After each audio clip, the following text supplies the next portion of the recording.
I'm just going to continue with Psalm 23 this morning, and we're going to look at a different verse. But before I do that, I just want to ask a question to you that are sitting here, and maybe some of you who are watching me in the classroom. How many of you think you have some enemies? You have enemies? Okay. You have. So when I ask you about the enemies, most probably you're thinking of people, right? People that don't like you, people that you think are against you, people that always pull you down, people that discourage you, and they are almost like enemies. I counsel a lot of young people, and many of these young people's parents are their enemies. They say, I don't like my mom and dad, I don't like my parents, they are my enemies, they don't let me do what I want to do. And it seems that they are enemies. The Psalm 23 this morning, it tells us about enemies, and it tells us what God will do in that particular situation. So in verse 5 in Psalm 23, in the first part, it says, you, that is God, prepare a table before me in the presence of my enemies. You know, we read this psalm many times, and you may have heard it being recited assembly, in the classroom, in value education, and all those places many times. But if you can halt and read this verse, it makes such a lot of sense. You prepare a table before me in the presence of my enemies. Means to say that God is not leaving you when you are facing your enemies. Now these enemies are, like I said, are not just human. Sometimes enemies are spiritual. Sometimes enemies are things that are not seen. The Bible says that we fight a battle not in our flesh, not in the blood. It's not against people. It's against principalities and powers of darkness. So in the darkness, in that realm, the spiritual realm, there are forces that are coming against you. So for example, I can take my example, and I can say that if I work through the whole day, I will be very energized, I will not yawn, I will not be sleepy. But the moment in the night, after I've had dinner and have, sitting, reading the Bible, 5 minutes into the reading, I'll start yawning. I'll feel sleepy. And it seems that everything is getting designed for me to stay away from this word. When I start to pray, I will feel tired. I have to overcome it every single time. It seems that something is against us, which is not people, obviously. So the Bible is telling us that in the presence of these enemies, seen and unseen, God prepares a table for us. This table is not just one single table. There are things on that table. And this table over here means that it is filled with food.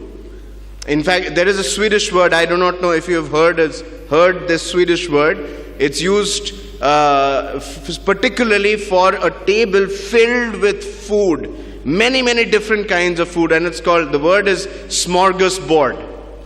And that word smorgasbord means there is all kinds of food on the table. And you can go pick and eat anything that you want to, like a buffet.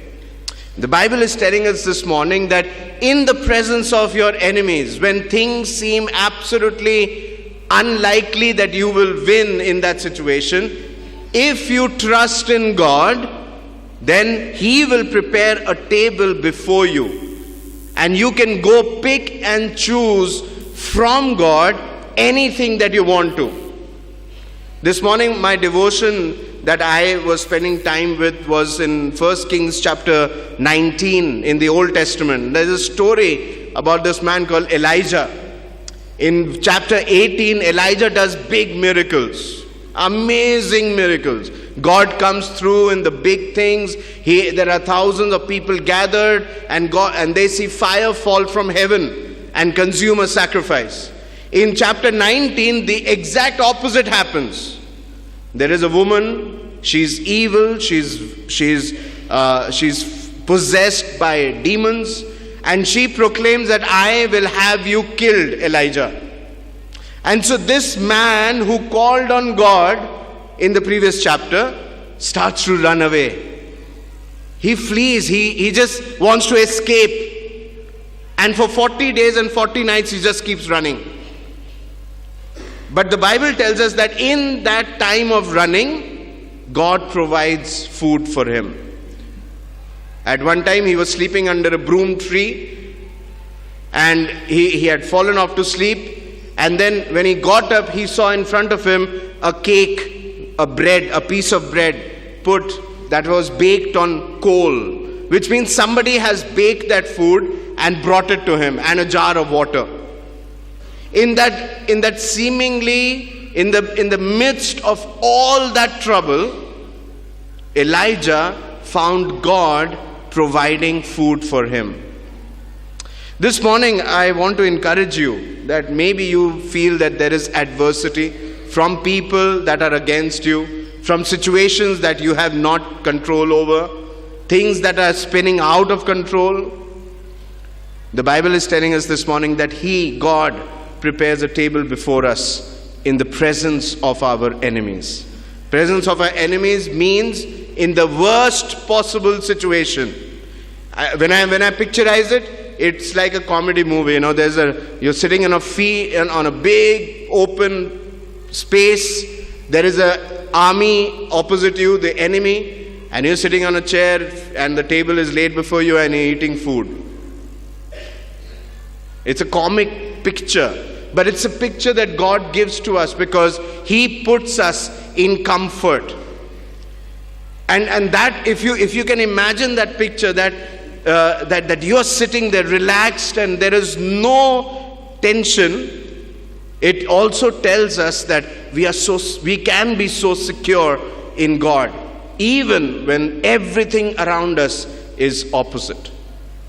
So this morning, I pray and I hope that even in your worst situations, you might have seen God work in a very big way. Maybe some of you prayed when you had a fever or something and you got well. Maybe the next day immediately, or something, some miracle happened, or you heard of a miracle. But now you are in this place where nothing is working. You're running for 40 days and 40 nights, and it seems that God is not even close. But be encouraged this morning, because He prepares a table before us in the presence of all that is against us, if we put